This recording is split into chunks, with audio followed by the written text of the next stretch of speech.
Welcome all on behalf of my YouTube channel Murshid Alam 1971 BD. সুপ্রিয় শিক্ষার্থীবৃন্দ, আশা করি সকলে ভালো আছো। আজকের আলোচনার বিষয় হচ্ছে সেট ও ফাংশন সংক্রান্ত সমস্যা সমাধান। চলো তাহলে আজকের প্রথম প্রশ্নটি আমরা দেখে নেই। প্রশ্ন এখানে একটি সৃজনশীল প্রশ্ন করা হয়েছে। প্রশ্নটি লক্ষ্য করো। দেওয়া আছে a set is equal to set of all x such that x ধনাত্মক পূর্ণ সংখ্যা এবং x square less than 20. B set equal to set of all x such that x belong to n এবং x square minus 7x plus 12 equal to 0. f of y is equal to 4y minus 1 by 3y plus 1. এক নম্বর প্রশ্ন, B সেটটিকে তালিকা পদ্ধতিতে প্রকাশ করো। চলো তাহলে আমরা প্রথমে বি সেটকে তালিকা পদ্ধতিতে প্রকাশ করি। আমরা বি সেটটি লিখে নেই।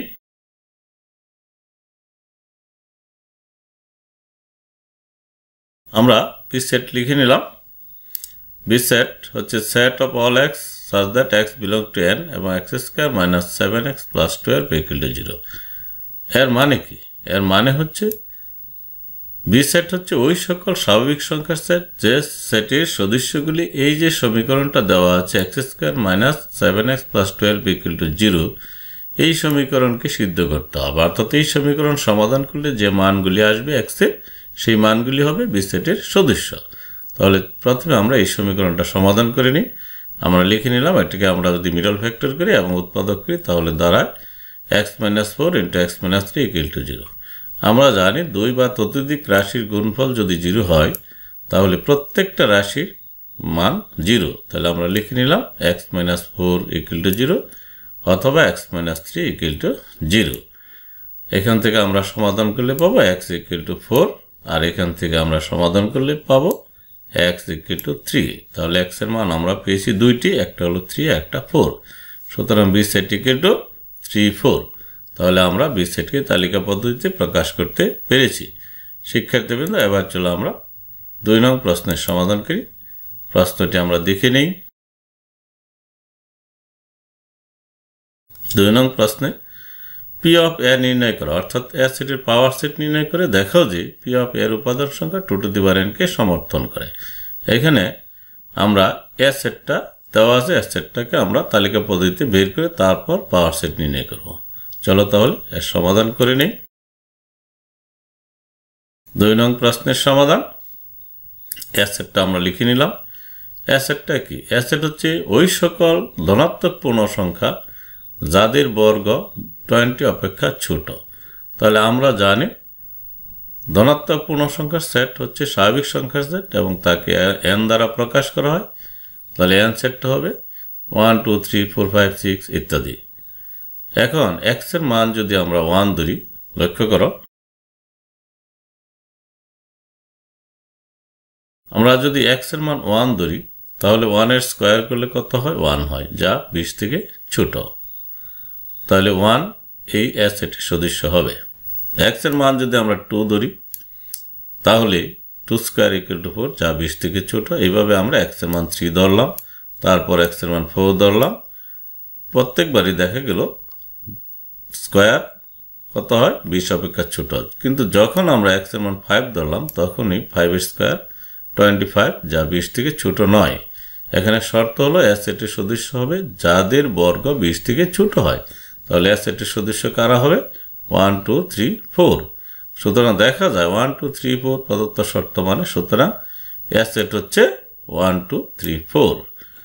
এবার আমরা এ সেটের পাওয়ার সেট নির্ণয় করব। চলো আমরা পাওয়ার সেট নির্ণয় করে নেই। এখানে লক্ষ্য করো, আমরা এ সেটটা লিখে নিলাম, তারপরে পাওয়ার সেট নির্ণয় করলাম। পাওয়ার সেট কি?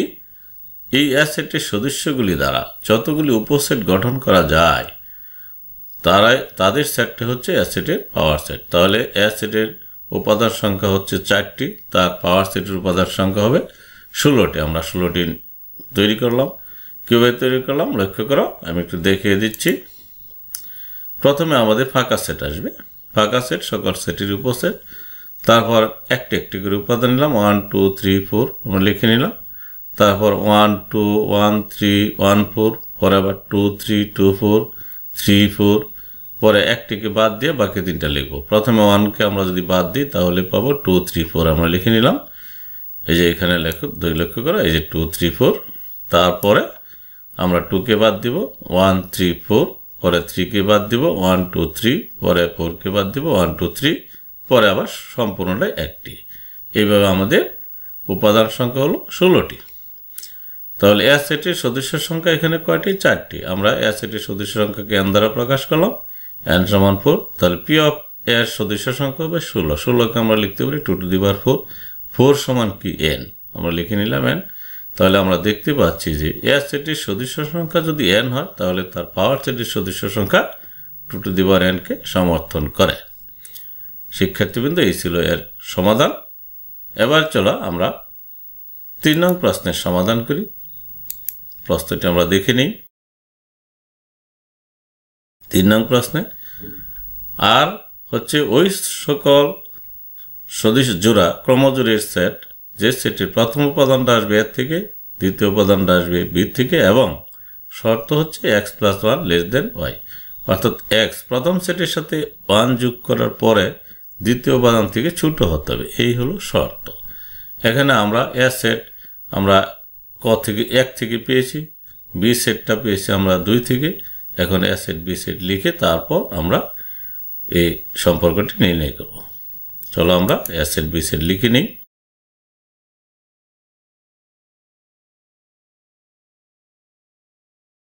এখানে লক্ষ্য করো 3 নং প্রশ্নের সমাধান আমরা আর সেটটা দেওয়া আছে এই আর হচ্ছে ওই সকল ক্রমজোড়ের সেট যে সেটের প্রথম উপাদান মানে x বলতে কি প্রথম উপাদান এ সেট থেকে আসবে দ্বিতীয় উপাদান আসবে বি সেট থেকে এবং x + 1 লেস দেন y অর্থাৎ প্রথম উপাদানের সাথে 1 যোগ করার পর তা দ্বিতীয় উপাদান থেকে ছোট হতে হবে আমরা এ সেট পেয়েছি 1 নং থেকে বি সেট পেয়েছি 2 নং থেকে এখন আমাদের এই অন্যয় নির্ণয় করতে হলে কার্টেসিয়ান গুণজ করতে হবে আমরা করে নিলাম a × b সমান এই দুটির ক্রস গুণফল বের করলাম এই হচ্ছে আমাদের ক্রস গুণফল এই ক্রস গুণফলের এই উপাদানগুলি থেকে আমাদের এই শর্ত অনুযায়ী উপাদানগুলি বেছে নিতে হবে কোন কোন জোড়ার প্রথম উপাদানের সাথে 1 যোগ করলে দ্বিতীয়টা অপেক্ষা ছোট হয় সেই ক্রমজোড়গুলি হবে এই আর এর সদস্য আমরা দেখতে পাচ্ছি যে এই যে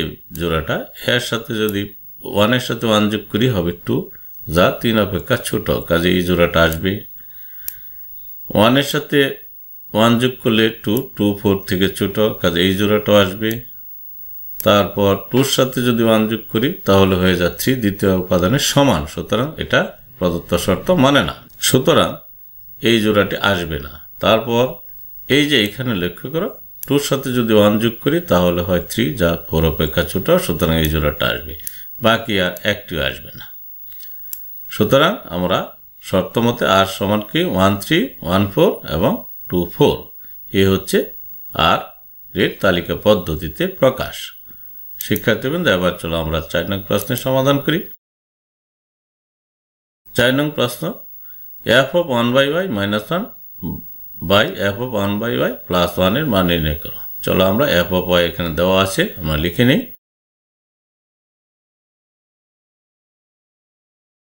এখানে লক্ষ্য করো আমাদের f of y সমান দেওয়া আছে 4y - 1 by 3y + 1 এখন আমরা y এর পরিবর্তে লিখব 1/y সুতরাং f of 1/y তাহলে y এর স্থলে আমরা যদি 1/y লিখে নিই তাহলে দাঁড়াবে এইটুকু তারপর আমরা যদি ক্যালকুলেশন করি এখানে উপরে লবের মধ্যে যদি আমরা হরগুলো লসাগু করে নিই y লসাগু তাহলে 4 - y আর নিচে একই ঘটনা তারপর আমাদের এই y আর এই y যদি আমাদের উল্টিয়ে দিই তাহলে কাটা যাবে থাকবে 4 - y by 3 + y এই হচ্ছে আমাদের f of 1/y আমরা প্রথমে বের করে নিই f of 1/y - 1 এর মান আমরা f of 1/y এর মান পেয়েছি তারপর -1 বিয়োগ করে আমরা পেয়ে গেলাম f of 1/y - 1 সমান 1 - 2y by 3 + y এমনি ভাবে আমরা f of 1/y + 1 এর মান বের করে নিলাম আমরা পেয়েছি 7/3 3 প্লাস ওয়াই। এখন আমরা কি বাইর করব? যা চাওয়া হয়েছে সেই রাশিটা লিখে নেই। আমরা লিখে নিলাম f of 1 by y minus 1 by f of 1 by y plus 1। আমরা এই উপরের অংশের মান পেয়েছি, এই যে f of 1 by y minus 1 এর মান আমরা পেয়েছি এইটুকু, আর f of 1 by plus 1 এর মান পেয়েছি আমরা এইটুকু। এখন আমরা যদি উল্টিয়ে দিই তাহলে উপরে থাকবে 1 minus 2y by 7। এই হচ্ছে আমাদের সমাধান। সুপ্রিয় শিক্ষার্থীবৃন্দ, আজকে প্রশ্নের সমাধান এটুকুই ছিল। আশা করি বুঝতে পেরেছ। আগামী ভিডিও দেখার আমন্ত্রণ জানিয়ে আজকের মতো এখানে শেষ করলাম। খোদা হাফেজ।